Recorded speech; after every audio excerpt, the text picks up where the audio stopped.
Hello, and welcome to Let Me Tell You a Story podcast, produced by ED Media. Today's story is from the best-selling novel, Journey to the Kingdom of Soul, written by author Everlazt. Chapter 6. To appease the noble citizens of Industriland, Tmus ordered a feast be enjoyed by all of his loyal followers. Before they pack up the large city and go out on Tmus' aggressive takeover of Musina. The industrial castle main hall was large enough to fit up to 1,000 people in it.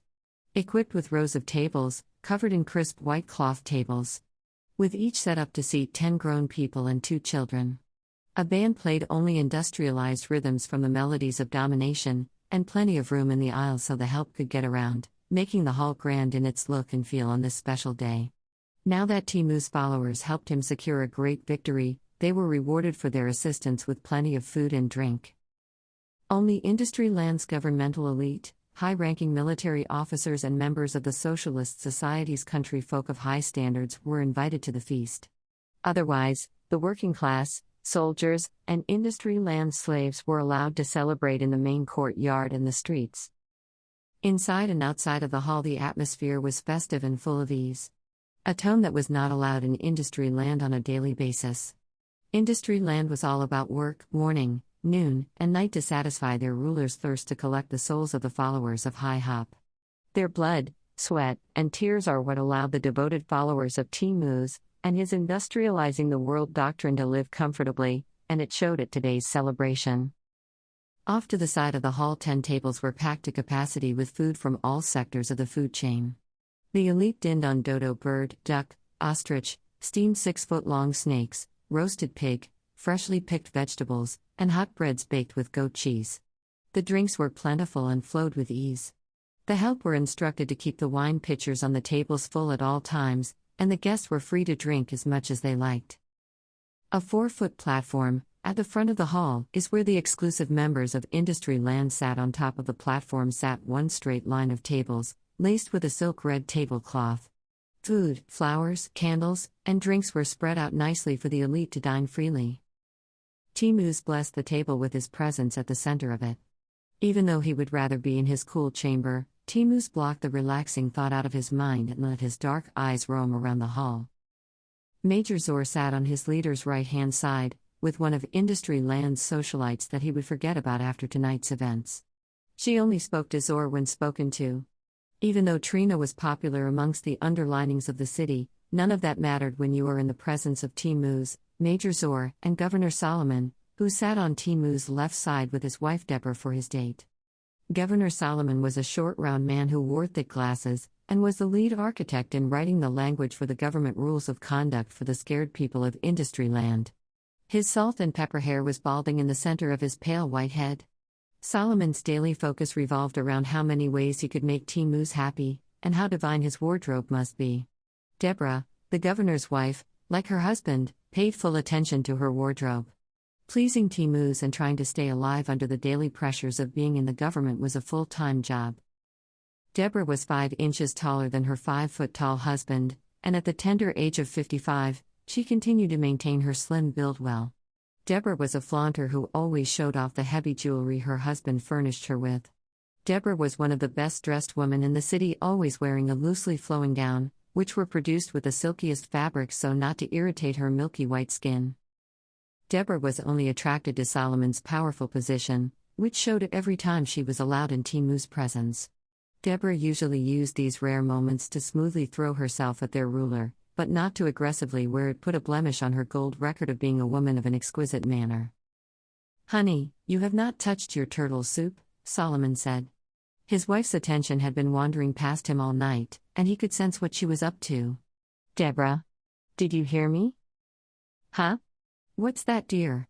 Deborah asked, snapping out of her trance. "I said you haven't touched your soup.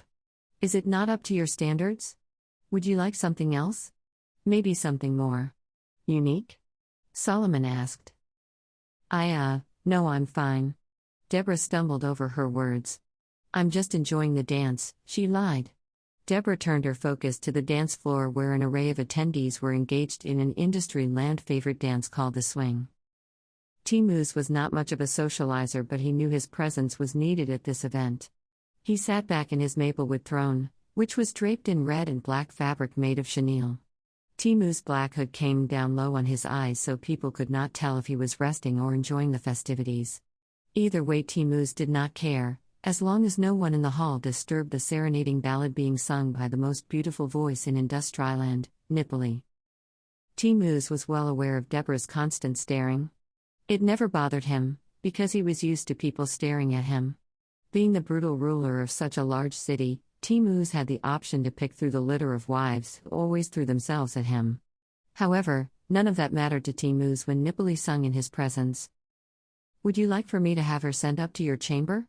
Major Zor asked, following the direction of his leader's line of vision. Tmus stared at Nipoli's milky brown skin glistening under the bright lights. She stood in the middle of the hall's dance floor and let her voice carry out into the courtyard. Her voice was hitting nerves inside of Tmu's body. He had to have her to himself later. "Yes," Tmus said without taking his eyes off of the songbird. "I will take care of it, Your Excellency," Major Zor said, causing Solomon to silently curse himself for not thinking of the idea first. The government system Tmus put in place gave the people of Industriland a sense of being part of a free society. Government officials were paraded around the city as the ones who make the laws and calls the army off to war. What the people didn't know was Tmus made every decision concerning the development of Industriland. All laws, rituals, traditions, and calls for war were made by Tmus and the gods of force, which were relayed to Major Zor and Solomon. They in turn fed the orders of the day to the other government officials. All are to do what they are told, or suffer dire consequences. The government is chaired by Solomon and the army is led by Major Zor. Even though the two parts of the Industriland system had two powerful structures functioning under Tmu's guidance, there still was a rivalry silently battled between Major Zor and Solomon, with the latter always jockeying for Tmu's recognition. Major Zor smirked when he looked past Tmus and noticed the disapproving frown on Solomon's face. Solomon might be the most powerful mortal man in Industriland, but what he failed to realize is Tmus did not care about the government and its officials. The government was Tmu's puppet and would never be more than that. The army was Tmu's muscle. The Industriarmy were the ones who went to battle for him whenever he called on them to do so. This made him hold them in a higher regard than the other mortals in his city. Solomon regrouped, then tried to show Zor he could do better than the little display of kissing up he did. "Your Excellency, all of your plans are in place, just as you asked them to be, and I have taken the liberty of hand-picking the best stone and granite workers myself for the journey." Tmus was lost in Nipoli's words. Whatever Solomon was talking about was unimportant to Tmus. Nipoli sang, "I swing, for thee, what you ask for me, if I care to dream, what you say for me, it's all there to see, let's go take the seeds, a page that's all a scene." Tmus sat there questioning himself about what it was Nipoli was trying to say right now. Is she talking to me directly or is she just singing a song? He asked himself, this while his eyes stayed locked onto her body movements.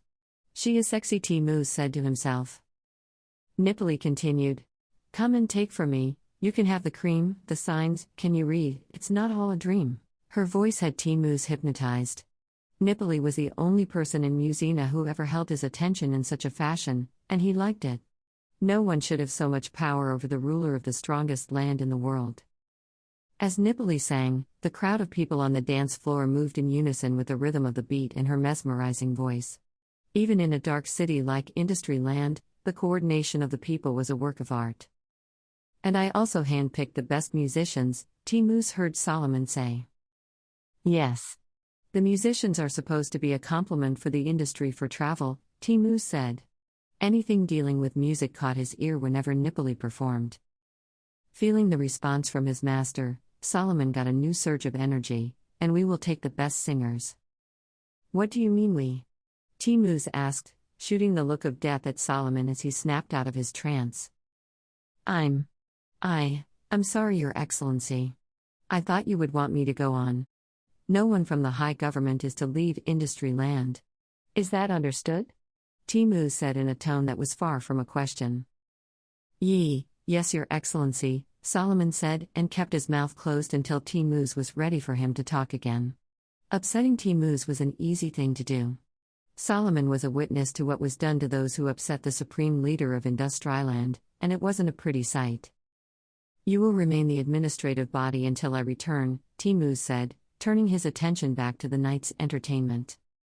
The main course, Your Excellency, a waiter said as he leaned in between Tmus and Solomon. Solomon knew Tmus would ignore the waiter, so he used this opportunity to restore a piece of dignity for himself to whomever was in earshot of him receiving the tongue lashing from Tmus. Yes. Put them down. And make sure you bring a fresh pot of wine and cakes, Solomon ordered. Deborah rolled her eyes at her husband's hollow attempt at dictating the service at the executive table. A plate of roasted python was placed on the table, along with fresh wine and dough cakes. Deborah picked at her plate as she consumed glass after glass of wine. Solomon, on the other hand, had no problems digging into his roasted python. Tmus' plate sat untouched, while his eyes stayed locked on the action on the dance floor. He felt his inner arousal begin to take shape, and without warning Tmus rose from his seat. Major Zor, I expect my company within 10 minutes, he said, and then walked away with 2 of his personal Knight's men. Major Zor stopped eating long enough to give one of his message men the order to have Nipoli brought up to Tmus' chamber. Then the major turned back to his meal. The soldier walked across the dance floor, ignoring the questioning eyes that followed him. Nipoli saw Tmus leave his seat and immediately knew why the soldier was approaching her on the dance floor. Knowing she would have to cut her performance short, Nipoli began to wind down the song as the soldier leaned in and spoke into her ear, Your Excellency would like to see you in his chambers. He stepped back and waited without saying another word. Nipoli finished her rendition, then gave the band the signal to continue on with a solid rhythmic sound that the people could continue to enjoy. Many were not too happy about Nipoli being escorted out of the hall in the middle of her performance, but they all knew it was for a private show for Tmus.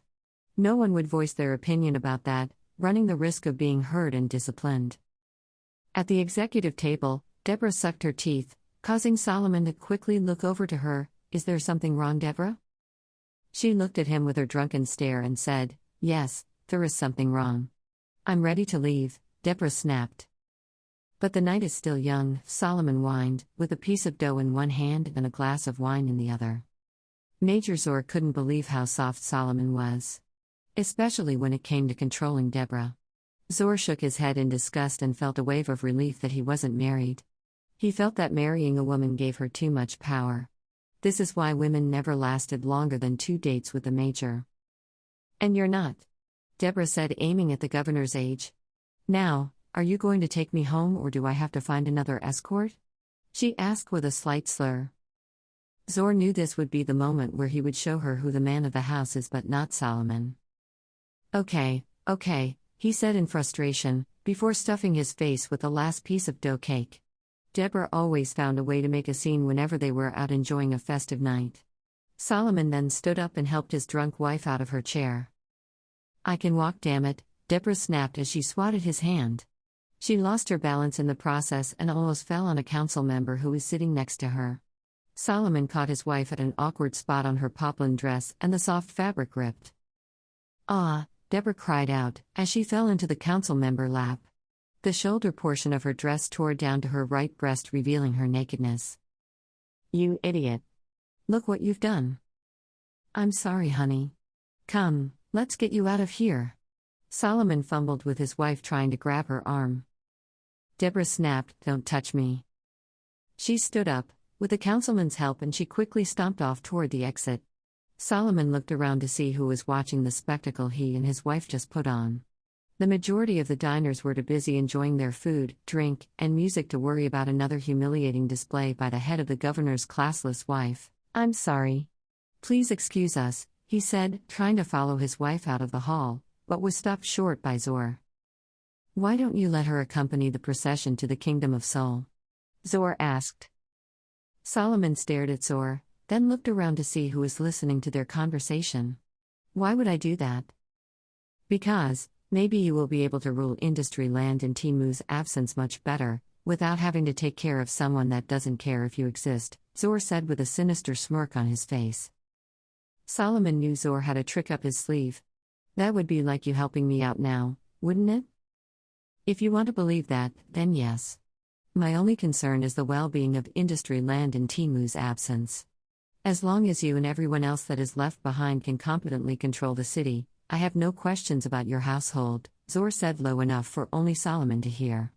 But if you feel like you will have too much on your plate governing the city and trying to control your wife, then why not send her on the trip? Solomon felt Zor was trying to question his manhood. I know what you're up to, Zor, and I'm not going to give you the satisfaction of telling Tmus you are a better fit for my position. Now why would I want to do that? Zor asked with the same smirk on his face. We both know you can govern the city better than me. I was just making a suggestion about how you can finally give yourself peace of mind. Look at it this way, she will be playing an important role in the takeover of Musina, giving you a stronger position in Tmus' good graces. And what kind of role are you talking about? Solomon asked, not buying what the major was selling. Whatever role Tmus calls upon her to fulfill, Zor said. She could be in charge of the entire body of women who feeds the army, or she can be a part of the negotiating committee that convinces the Queen of the Kingdom of Sol to surrender. He might be right, Solomon thought to himself. Even though Deborah could not hold her wine and she turned into a crazy woman whenever she did drink, she still was a great organizer. Being that this trip will need the city's best organizers on hand, it might be a good idea for Deborah to go. Moves like this would also give Solomon free rein to do few things in Deborah's absence. Things he would never attempt to do while she was around. Mainly because Deborah had a violent streak that Solomon knew he needed a break from. You know something, Zor, I know you have a trick up that gold sleeve of yours, but it will be good to govern the city without any added distractions. Especially Deborah. Solomon swallowed hard and wiped his forehead with a napkin. He couldn't believe he just said that. And in front of Zor of all people. That's all I care about. As long as you have a clear head, things should remain stable around here, Zor said. Always the thinker, Solomon asked, what if she doesn't want to go? Zor patted the man on his back, and Solomon cringed as he thought the gold arm would break his shoulder blade. Solomon, don't worry yourself with such minor details. She will go with the army, Zor said with an air full of confidence. Okay, I'll go and ask her. No, Solomon. You go and tell her she's going with us regardless of how she feels, Zor said, then stepped out of the man's way. It's all for the people of Industriland. You make sure she understands that. Solomon nodded his head and ran off to go find his drunken wife. Zor sat back down and silently thought of the victory he just stole. Solomon had always been Zor's quiet competition, and Zor was finally tired of the who can impress Tmus better game. Zor knew Solomon was worthless in his physical form, but when it came to intelligence there was no question Solomon was one of the smartest governors in Musina. If Zor eliminated Solomon, or better yet if he eliminated himself, then Zor would be able to convince Tmus to allow him to run the government, as well as lead the army. A vision he had been flirting with for some time now. Inner chapter cut. The torches in the chamber crackled as Tmus meditated with his eyes closed. He replayed the visions of the night's events in his mind to see if he missed anything. Whenever Tmus found himself surrounded by his city officials and other underlinings at one of the many gatherings they held in Industriland, afterwards he would retreat to his chamber and review. A tap on his door brought Tmus back to the present. Enter. The door swung open and Nipoli strolled into the chamber. You requested me? You sang beautifully tonight, Tmus said, staring at her slender physique as Nipoli's caramel skin glistened under the dim lights. Thank you. From the distance, Tmus appeared to be in a more composed mood than usual, but Nipoli knew better. She made her way up to the throne, reflecting on the many times she witnessed Tmus inflict his worst pain on people for the most minor offenses. Many times Nipoli tried to use her prowess of song and sexual persuasion to save people from Tmus' rage. It worked many days and backfired on others. Nipoli was born in a small town that was invaded by the Industriarmy, and she was taken with the rest of the women and children to be forced into a new life as a slave for the army. Slowly word began to spread that there was a young girl who possessed the voice of an angel, and Nipoli was forced to sing for the sound committee of Industriland. Nipoli wowed the committee and one day was summoned to sing at one of the Industriland festivals. A festival Tmus was reluctantly attending, but once he heard the songstress's voice, he privately felt a surge of pleasure no one has ever given him. These were feelings Tmus would never allow to be showcased to the general public, for fear of the people seeing their ruler having feelings like them under his murderous demeanor.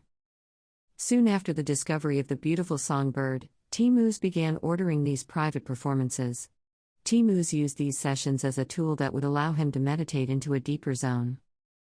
Nipoli, on the other hand, saw the private meetings as a gateway to use her prowess to persuade Tmus to loosen up his grip on the population of Industriland. If she couldn't get him to release some of the slaves, Nipoli felt she could at least get Tmus to give the people better rights. A more relaxed people can be a more productive people. Convincing Tmus of this was not a hard task, being that the city's leader only cared about the advancement of his projects and the building of his new industry.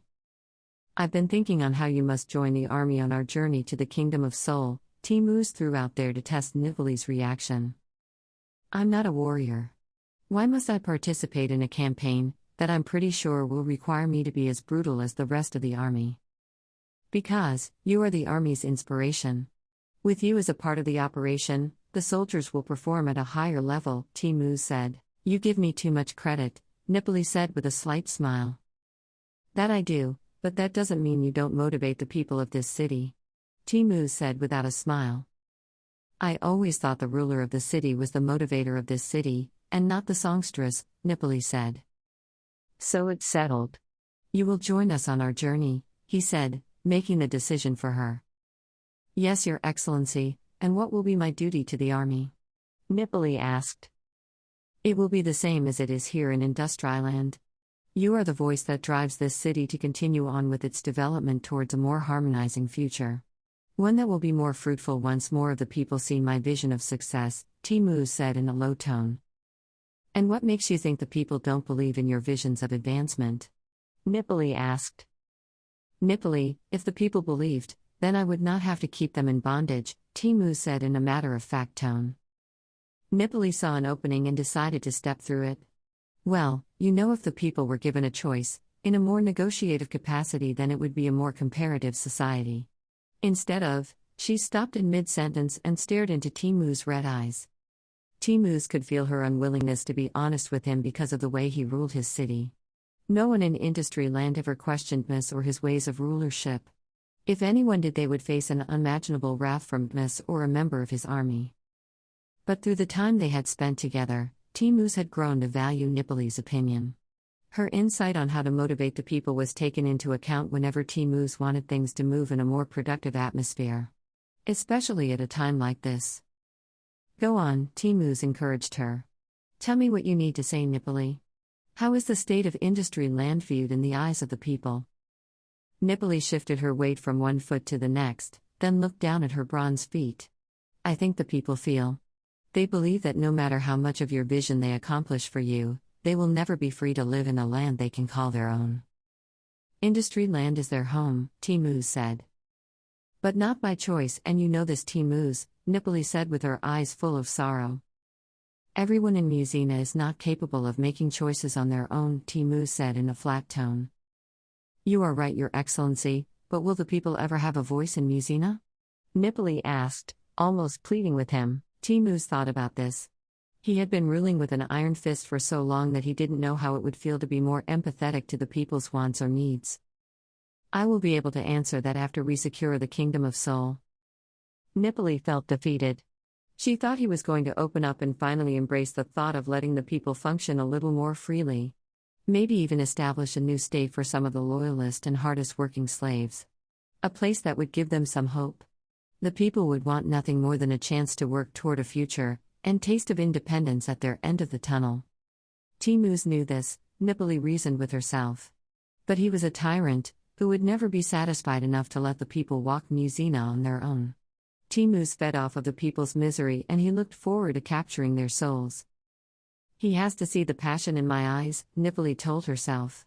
"He knows how much she has the people's best interest at heart, and he showed no mercy as she presented her feelings in the people's name." Then he coldly closed the door on her when he was done listening. "Now sing to me," Tmus said in his dark voice. Nipoli let her argument rest as she closed her eyes and started off her ballad in a low hum that built itself up into a verse of deep words. Oh, Cher, it's my gift to you, let me take your fear, give you strength so you can rule, it's industrious sealed with a kiss, no one love the lust, I picture one day they'll have love for us, a love we can trust." Inner chapter cut part 2. The holding cell keys rattled, causing the dungeon to suddenly go silent. "All right, ladies. Tonight is your lucky night, the guard said as he stepped out into the open. He was the first person to appear in hours, and the women down in the Industriland dungeon were not too enthused to see him. Queen Talia had watched the dungeon population shrink in the last few days, which gave her a small sense of relief. Whenever one of her cellmates was released out into the city, it felt like a moment of freedom for all of the prisoners. What worried Queen Talia is what were the women being released into? Would one of the townspeople take her in? Are the women shipped off to another place far worse than the one they are released from? Many unanswered questions ran through Talia's head as she tried to keep up her cellmate's spirits. She knew opportunity would come knocking, and she wanted you women to be ready. Positive energy was contagious, and by showing the others she believed they would make it out of there alive was the motivation they would need to remain strong in the dungeon. Every woman in the 6 holding cells began to crowd the cell bars, as a group of women, flanked by armed guards, swarmed the dungeon carrying trays of food like they were waitresses. Conversations began to erupt in every direction as some of the women carrying the food were noticed by their countrywomen who they left down in the dungeon. Tap. Tap. Tap. All right, ladies, calm down. Calm down. I know you're hungry. That doesn't mean you have the right to ask your feeders what's the weather out there, the short, rotten-toothed guard snapped as he opened up the first cell. The caged women were so happy to see familiar faces that they ignored the guard and continued on with their barrage of questions. Did you see Harry? How is it out there? Did you see the children? Will you come back and feed us again? Do the men know we're down here? Some dug into the platters of roast pig, smoked turkey, sweet cakes, sour bread and fruits, while the others continued on with their onslaught of questions. Why are they serving us so much food? Talia asked one of the recently freed women. Della stepped closer to the bars and said, they're having some type of going-away festival. They say the Industriarmy is going to forge an assault on the Kingdom of Sol. Oh no, Nar said, as she stepped up next to Talia with a sweet cake in her hand. When are they leaving? Talia asked. Within the next coming days, and I think we're going to be forced to go along, Della said. Then she looked over her shoulder to make sure the guards weren't watching her. Well, if they do take you, make sure you tell the women of Packasound I said to remain strong and don't give up hope, Talia said. Then she leaned in closer to the bars and said, and if they get the chance to run, take it. Della looked into the eyes of her imprisoned queen and felt the true embrace of a leader who was willing to put the happiness of her people before her own. At that moment, Della knew if she got the opportunity to free her queen, she would. Della's conscience would never let her rest knowing that she left such a loving, caring, and compassionate leader behind without attempting to free her if she had the chance. We won't leave you, Talia, Della said with a tear hanging on the corner of her eye. Yes, you will, Talia forcefully said in a suppressed tone. You must save yourselves, and the children of Packasound. You understand? All right, ladies, visit is over. Let's go. The rotten-toothed guard barked at them, as he and his partners began to push the tray carriers out of the dungeon. We will not leave you, my queen, Della said before one of the guards took hold of her arm. You heard the man. Let's go. Please, do as I say, Talia helplessly said, as cries rang out in the dungeon. Women began to sob and shout plea, while others stood by silently and watched their friends get forcefully hustled out of the dungeon. Do you think they're going to take us on the trip too? Nar asked Talia once they were back in the corner of their cell. Talia slowly chewed on a piece of turkey. I doubt it, Nar. I think if they were, they would have released us from down here already. So what do you think is going to happen to us? Nar asked with her eyes full of uncertainty. I don't know, but I do know if the majority of the Industriarmy is going on this trip to do battle with the Kingdom of Sol, then there won't be as many guards here patrolling the city, Talia said, as she gave voice to her thoughts out into the open. Will that be when we'll make our move? Nar asked, feeling a surge of energy flow through her body. Yes, so everyone must be ready, Talia firmly stated before she took a bit of some sour bread. Don't worry, my queen. We will be ready. Nar assured her, then faded off into her own thoughts of escape and happiness on the other side of Industriland.